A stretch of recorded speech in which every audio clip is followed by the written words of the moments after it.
तो आज हम लोग क्लास 12th का हिंदी यानी कि 100 मार्क्स हिंदी को देखने वाले हैं। चलिए फटाफट से आप लोग बताइएगा। और हाँ फ्रेंड, अगर आपको इसका पीडीएफ चाहिए तो आप लोग टेलीग्राम चैनल ज्वाइन कर लीजिएगा, वहाँ से आपको इसका पीडीएफ मिल जाएगा। चलिए देखिएगा, अगर आपको 2024 में एग्ज़ाम देना है तो आप ज़रूर एक बार वीडियो को देख लीजिएगा इसको। और अगर आपको पीडीएफ चाहिए तो आप लोग टेलीग्राम या व्हाट्सएप ग्रुप में किसी भी एक में ज्वाइन हो जाइएगा, वहाँ पे आपको इसका मिल जाएगा। बताइएगा, 1 नंबर क्वेश्चन का कौन सा राइट आंसर हो जाएगा? मोहन राकेश की एकांकी संग्रह है। बताइए कौन सी मोहन राकेश की एकांकी संग्रह है इसमें? सिपाही की माँ है, या फिर चारू मित्रा है, या फिर रीढ़ की हड्डी है, या फिर बाबर की मुक्ता है? बताइए मोहन राकेश की एकांकी संग्रह कौन सी है? तो इसमें मोहन राकेश की एकांकी संग्रह आपका सिपाही की माँ हो जाएगा, यानी कि option number A right answer हो जाएगा 1 नंबर का। चलिए दूसरा नंबर बताइएगा। दूसरा नंबर क्या बोल रहा है? उसने कहा था शीर्षक कहानी में किस युद्ध का उल्लेख है? बताना है कि उसने कहा था जो कहानी है उसमें किस युद्ध का उल्लेख है? कारगिल का है, प्रथम विश्व युद्ध का है, द्वितीय विश्व युद्ध का है, या फिर हल्दी घाटी का है? बताना है कि उसने कहा था में किस युद्ध का उल्लेख है? तो उसने कहा था में प्रथम विश्व युद्ध का उल्लेख है, यानी कि option number B right answer हो जाएगा 2 नंबर का। चलिए तीसरा नंबर बताइएगा। तीसरा नंबर क्या बोल रहा है? अर्धनारीश्वर का विद्या से संबंध है। बताइए अर्धनारीश्वर क्या किस विद्या से संबंध है? अर्धनारीश्वर निबंध है, या कहानी है, या एकांकी है, या फिर व्यंग्य है? बताइए कि अर्धनारीश्वर का किस विद्या से संबंध है? तो वो एक निबंध है, यानी कि option number A right answer हो जाएगा 3 नंबर का। चलिए चौथा नंबर बताइएगा। जूठन किस विद्या की रचना है? बताना है कि जूठन किस विद्या की रचना है? डायरी है, आत्मकथा है, यात्रा संस्मरण है, या फिर रेखा चित्र है? बताइए कि जूठन किस विद्या की रचना है? तो जूठन आपका आत्मकथा है, यानी कि option number B right answer हो जाएगा। चलिए 5वां नंबर बताइएगा। 5 नंबर क्या बोल रहा है? तिरिच कहानी के कहानीकार हैं। बताइए तिरिच कहानी के कहानीकार कौन है? प्रेमचंद्र, उदय प्रकाश, अज्ञय जी, या फिर चंद्रधर शर्मा गुलेरी? तिरिच कहानी के कहानीकार कौन है? तो ये हो गए आपके उदय प्रकाश जी, यानी कि option number B right answer हो जाएगा 5 नंबर का। चलिए 6 नंबर बताइएगा। 6 नंबर क्या बोल रहा है? सूर सागर के रचयिता है। बताइए सूर सागर के कौन रचयिता है? नंददास, कबीरदास, रविदास, या फिर सूरदास? सूर सागर के रचयिता कौन है? तो सूर सागर के आपके सूरदास रचयिता है, यानी कि option number D right answer हो जाएगा 6 नंबर का। चलिए 7 नंबर बताइएगा। 7 नंबर क्या बोल रहा है? पुत्र वियोग कविता के रचयिता है। पुत्र वियोग की कौन रचयिता है? त्रिलोचन, सुभद्रा कुमारी चौहान, अरुण कमल, या फिर नागार्जुन? पुत्र वियोग कविता के कौन रचयिता है? तो सुभद्रा कुमारी चौहान, यानी कि option number B right answer हो जाएगा। चलिए 8वां नंबर बताइएगा। 8 नंबर क्या बोल रहा है? बालकृष्ण भट्ट की रचना बातचीत क्या है? बालकृष्ण भट्ट की रचना बातचीत क्या है? एकांकी है, कहानी है, यात्रा संस्मरण है, या फिर ललित निबंध है? बालकृष्ण भट्ट की रचना बातचीत क्या है? तो वो एक ललित निबंध है, यानी कि option number D right answer हो जाएगा। चलिए 9 नंबर बताइएगा। 9 नंबर क्या बोल रहा है? प्रकृति वर्णन से संबंधित कविता है। प्रकृति वर्णन से कौन सी संबंधित कविता है? गांव का घर, उषा, साकेत, या फिर हार जीत? बताइए कि प्रकृति वर्णन से संबंधित कविता कौन है?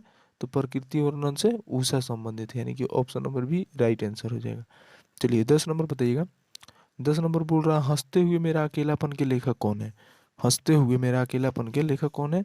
मोहन राकेश, मल्लज, भगत सिंह, या फिर प्रेमचंद्र? हंसते हुए मेरा अकेलापन के लेखक कौन है? तो इसका लेखक मल्लज है, यानी कि option number B right answer हो जाएगा। चलिए 11 नंबर बताइएगा। 11 नंबर आपका क्या बोल रहा है?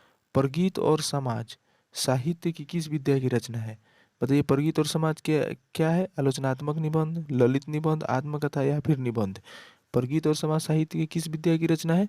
तो एक निबंध है, यानी कि option number D right answer हो जाएगा 11 नंबर का। चलिए 12 नंबर बताइएगा। 12 नंबर क्या बोल रहा है आपका? उसने कहा था का रचना वर्ष है।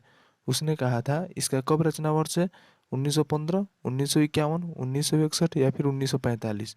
उसने कहा था का रचना वर्ष क्या है? तो इसका रचना वर्ष 1915 ईस्वी में हुआ था, यानी कि option number A right answer हो जाएगा। चलिए 13 नंबर बताइएगा। 13 नंबर क्या बोल रहा है? परगीत और समाज के लेखक कौन है? परगीत और समाज के लेखक कौन है? नामवर सिंह, जे कृष्णमूर्ति, बालकृष्ण भट्ट, या फिर दिनकर जी? परगीत और समाज के लेखक कौन है? तो इनके लेखक नामवर सिंह है, यानी कि option number A right answer हो जाएगा। चलिए 14 नंबर बताइएगा। 14 नंबर क्या बोल रहा है? दिगंबर का संधि विच्छेद है। बताइए कि दिगंबर का संधि विच्छेद क्या हो जाएगा? दिगजोरंबर, दिगजोरंबर, दिहजोरंबर या फिर दिजोरगंबर। बताइए कि दिगंबर का संधि विच्छेद क्या हो जाएगा? तो दिगंबर का संधि विच्छेद हो जाएगा दिगजोर अंबर, यानी कि option number A right answer हो जाएगा। चलिए 15 नंबर बताइएगा। 15 नंबर बोल रहा अंश का अर्थ है, अंश का क्या अर्थ है? कंधा, हिस्सा, आधा या फिर पूरा। अंश का अंश का क्या अर्थ होता है? तो अंश का अर्थ होता है हिस्सा, यानी कि ऑप्शन नंबर बी होता है। चलिए 16 नंबर बताइएगा। 16 नंबर बोल रहा आस्तीन का साफ होना, मुहावरे का अर्थ क्या है? आस्तीन का साफ होना मुहावरे का क्या अर्थ है? अप्रिय होना, स्थिर विचार वाला, कपटी मित्र, खुशामद करना। आस्तीन का साफ होना मुहावरे का अर्थ है कपटी मित्र, यानी कि option number C right answer हो जाएगा। चलिए 17 नंबर बताइएगा। 17 नंबर बोल रहा गरे मुर्दे उखाड़ना मुहावरे का अर्थ है। गरे मुर्दे उखाड़ना मुहावरे का क्या अर्थ हो जाएगा? पिछली बातें याद करना, बातें भूलना, झगड़ा करना या फिर घबरा जाना। गरे मुर्दे उखाड़ना का मतलब हो गया आपका पिछली बातें को यादें करना, यानी कि बीती हुई बातों को याद करना, यानी कि गरे मुर्दे उखाड़ना, यानी कि option number A right answer हो जाएगा। चलिए 18 नंबर बताइएगा। बरवै रामायण के रचयिता कौन है? बताइए कि बरवै रामायण के रचयिता कौन है? तुलसीदास, नंददास, कबीरदास या फिर कुम्भनदास। बताइए कि बरवै रामायण के रचयिता कौन है? तो बरवै रामायण के रचयिता तुलसीदास है, यानी कि option number A right answer हो जाएगा। चलिए 19 नंबर बताइएगा। अधिनायक शीर्षक कविता के कवि कौन है? अधिनायक शीर्षक कविता के कवि कौन है? अशोक वाजपेयी, रघुवीर सहाय, महादेवी वर्मा या फिर निराला। अधिनायक शीर्षक कविता के कवि कौन है? तो इसके कविता के कवि रघुवीर सहाय जी है, यानी कि option number B right answer हो जाएगा। चलिए 20 नंबर बताइएगा। 20 नंबर क्या बोल रहा है? भूषण किस काल के कवि है? भूषण जो है ये किस काल के कवि है? रीतिकाल, आदिकाल, भक्ति काल या फिर आधुनिक काल। भूषण किस काल के कवि है? तो भूषण आपका रीतिकाल के कवि है, यानी कि option number A right answer हो जाएगा। चलिए 21 नंबर बताइएगा। ज्ञानेंद्रपति की कविता है, ज्ञानेंद्रपति की कौन सी कविता है? हार जीत, पुत्र वियोग, गांव का घर और उषा। ज्ञानेंद्रपति की कविता कौन सी है? गांव का घर हो जाएगा, यानी कि option number C right answer हो जाएगा। चलिए 22 नंबर बताइएगा। जयशंकर प्रसाद किस वाद के कवि थे? जयशंकर प्रसाद किस वाद के कवि थे? रहस्यवाद, समन्वयवाद, छायावाद या फिर प्रकृतिवाद। बताइए जयशंकर प्रसाद किस वाद के कवि थे? तो जयशंकर प्रसाद जी छायावाद के कवि थे, यानी कि option number C right answer हो जाएगा। चलिए 23 नंबर बताइएगा। पुत्र वियोग किस प्रकार की कविता है? पुत्र वियोग जो कविता है सुभद्रा कुमारी चौहान का, ये किस प्रकार की कविता है? भक्ति गीत है, देशभक्ति गीत है या फिर शोक गीत है या फिर लोक गीत है? बताइए कि पुत्र वियोग किस प्रकार की कविता है? तो पुत्र वियोग शोक गीत है, यानी कि option number C right answer हो जाएगा। चलिए 24 नंबर बताइएगा। उषा कविता के कवि कौन है? उषा कविता के कवि कौन है? शमशेर बहादुर सिंह, नागार्जुन, पंत, अरुण कमल। उषा कविता के कवि कौन है? तो इसके कविता के कवि शमशेर बहादुर सिंह, यानी कि option number A right answer हो जाएगा। चलिए 25 नंबर बताइएगा। अकाल शब्द का विलोम बताइए। अकाल शब्द का विलोम क्या हो जाएगा? पताल, सुकाल, भूतकाल, आदिकाल। अकाल शब्द का विलोम क्या हो जाएगा? तो अकाल का सुकाल हो जाएगा, यानी कि ऑप्शन नंबर बी हो जाएगा। चलिए 26 नंबर बताइएगा। पूजा शब्द का विशेषण बताइए। पूजा शब्द का विशेषण क्या हो जाएगा? पूज्य, आदरणीय, स्तुत्य, इनमें से कोई नहीं। पूजा शब्द का विशेषण क्या हो जाएगा? तो इसका पूजा शब्द का विशेषण पूज्य हो जाएगा, यानी कि option number A right answer हो जाएगा। चलिए 27 नंबर बताइएगा। तलवार का पर्यायवाची बताइए। तलवार का पर्यायवाची चंद्रहारम, करवाल, रंग, प्रभा। तलवार का पर्यायवाची शब्द क्या हो जाएगा? तलवार का करवाल हो जाएगा, यानी कि option number B right answer हो जाएगा। चलिए 28 नंबर बताइएगा। ब्राह्मण शब्द का पर्यायवाची बताइए क्या हो जाएगा? ब्राह्मण शब्द का पर्यायवाची क्या हो जाएगा? यधिपति, भार्या, अग्रजन्मा या फिर तन्य। ब्राह्मण शब्द का पर्यायवाची क्या हो जाएगा? तो ब्राह्मण शब्द का हो जाएगा अग्रजन्मा, यानी कि option number C right answer हो जाएगा। चलिए 29 नंबर बताइएगा। नूतन शब्द का विलोम क्या हो जाएगा? नूतन शब्द का सनातन, पुरातन, बंधन या फिर इनमें से कोई नहीं। नूतन शब्द का विलोम क्या हो जाएगा? तो नूतन का पुरातन हो जाएगा, यानी कि option number B right answer हो जाएगा। चलिए 30 नंबर बताइएगा। कृति शब्द का विलोम बताइए। कृति शब्द का विलोम क्या हो जाएगा? यश, प्रसिद्धि, अपकृति, सुकृति। कृति शब्द का विलोम क्या हो जाएगा? कृति शब्द का विलोम बताइए क्या हो जाएगा? तो कृति का अपकृति हो जाएगा, यानी कि option number C right answer हो जाएगा। चलिए 31 नंबर बताइएगा। अरण्य का पर्यायवाची शब्द क्या हो जाएगा? अरण्य का पर्यायवाची शब्द विपिन, बापू, रश्मि, विकट। अरण्य का पर्यायवाची शब्द बताइए क्या हो जाएगा, तो इसका पर्यायवाची शब्द हो जाएगा विपिन, यानी कि option number A right answer हो जाएगा। चलिए 32 नंबर बताइएगा। 32 नंबर क्या बोल रहा है, आप शब्द का सर्वनाम क्या हो जाएगा, आप शब्द का बताइए कि आप शब्द का सर्वनाम क्या हो जाएगा, पुरुषवाचक, निजवाचक, संबंधवाचक या फिर निश्चयवाचक। आप शब्द का सर्वनाम बताइए। आप कौन सा शब्द सर्वनाम है, पुरुषवाचक, निजवाचक, संबंधवाचक या फिर निश्चयवाचक। तो इसका राइट आंसर हो जाएगा आपका निजवाचक, यानी कि बी ऑप्शन राइट आंसर हो जाएगा। चलिए 33 नंबर बताइएगा। चराचर का संधि विच्छेद बताइए। च जोर आचर, चर जोर अचर, चत जोर अचर या फिर चरा जोर चर। बताइए कौन सा राइट आंसर हो जाएगा। चराचर का संधि विच्छेद चह जोर आचर, चर जोर आचर, चत जोर आचर या फिर चरा जोर चर। तो इसका राइट आंसर हो जाएगा आपका चह जोर आचर, यानी कि option number A right answer हो जाएगा, ये हो जाएगा चराचर। चलिए 34 नंबर बताइएगा। परमो परमोजस्वी का संधि विच्छेद बताइए। परमोजस्वी का संधि विच्छेद परमो प्लस ओजस्वी, परमा प्लस ओजस्वी, परम प्लस ओजस्वी या फिर परह जोर ओजस्वी। बताइए कि परमोजस्वी का संधि विच्छेद क्या हो जाएगा, फटाफट से बताइएगा। तो इसका राइट आंसर हो जाएगा परम जोर ओजस्वी, यानी कि option number C right answer हो जाएगा। चलिए 35 नंबर का बताइएगा। 35 नंबर क्या बोल रहा है, अन्वेषण कौन सा संधि है। अन्वेषण कौन संधि है, यन संधि, वृद्धि संधि, गुण संधि या फिर दीर्घ संधि। अन्वेषण कौन सा संधि है, तो अन्वेषण आपका यन संधि है, यानी कि option number A right answer हो जाएगा। चलिए 36 नंबर बताइएगा। गजानन कौन सा समास है। गजानन कौन सा समास है, बहुब्रीहि, द्विगु, कर्मधारय, तत्पुरुष। गजानन कौन सा समास है, तो गजानन आपका बहुब्रीहि समास है, यानी कि option number A right answer हो जाएगा।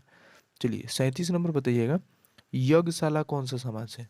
यज्ञशाला कौन सा समास है, द्वंद्व, अवयवी भाव, तत्पुरुष, बहुब्रीहि। यज्ञशाला कौन सा समास है, तो यज्ञशाला आपका बहुब्रीहि समास है, यानी कि option number D right answer हो जाएगा। चलिए 38 नंबर बताइएगा। रात दिन कौन सा समास है। रात और दिन कौन सा समास है, द्वंद्व समास, बहुब्रीहि समास, अवयवी भाव या फिर तत्पुरुष। रात दिन कौन सा समास है, तो रात दिन द्वंद्व समास है, यानी कि option number A right answer हो जाएगा। चलिए 39 नंबर का बताइएगा। इतिश्री होना, मुहावरे का अर्थ बताइए।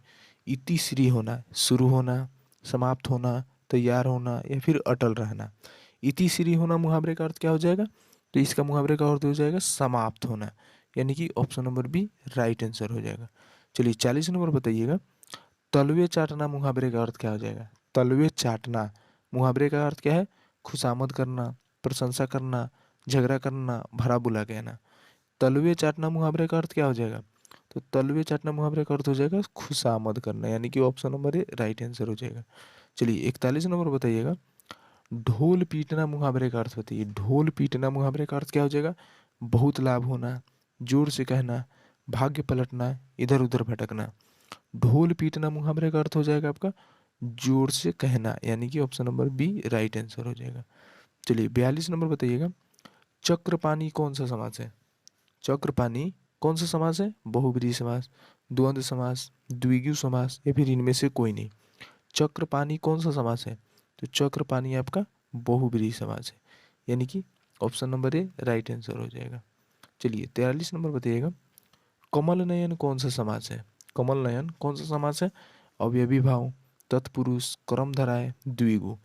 कमल नयन कौन सा समास है, बताइए। कमल नयन कौन सा समास है, तो कमल नयन आपका कर्मधारय है, यानी कि option number C right answer हो जाएगा। चलिए 44 नंबर बताइएगा। प्रेम निमग्न किस समास का उदाहरण है। प्रेम प्रेम निमग्न किस समास का उदाहरण है, बहुब्रीहि समास, तत्पुरुष समास, कर्मधारय समास या फिर इनमें से कोई नहीं। प्रेम निमग्न किस समास का उदाहरण है, तो इसका राइट आंसर हो जाएगा आपका तत्पुरुष समास का, यानी कि option number B right answer हो जाएगा। चलिए 45 नंबर बताइएगा। जगन्नाथ का संधि विच्छेद कौन सा है। जगन्नाथ का, जगत जोरनाथ, जगत जोरनाथ, जग जोरनाथ, जगजोर अनाथ।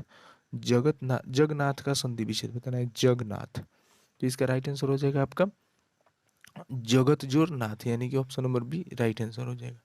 चलिए 46 नंबर का बताइएगा।